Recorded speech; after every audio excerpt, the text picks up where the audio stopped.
2 رکعت صلاۃ حاجت، صلاۃ خضری۔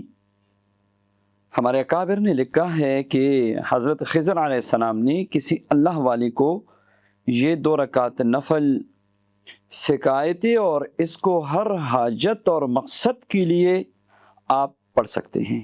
اور انشاءاللہ ادھر 2 رکعت نماز پڑھ لی اور ادھر آپ کا کام ہو گیا۔ 2 رکعت صلاۃ حاجت پڑھ لی، پہلی رکعت میں سورہ فاتحہ کے بعد 11 بار سورہ کافرون، دوسری رکعت میں سورہ فاتحہ کے بعد 11 بار سورہ اخلاص۔ نماز پوری کرے اور سلام پھیرنے کے بعد بحالت سجدہ ایک سجدہ کرے، اور بحالت سجدہ درود پاک درود ابراہیمی 10 بار، تیسرا کلمہ 10 بار، ربنا آتنا فی الدنیا حسنہ وفی الآخرۃ حسنہ وقنا عذاب النار 10 بار، اور بحالت سجدہ اپنی مقصد کی دعا کرے۔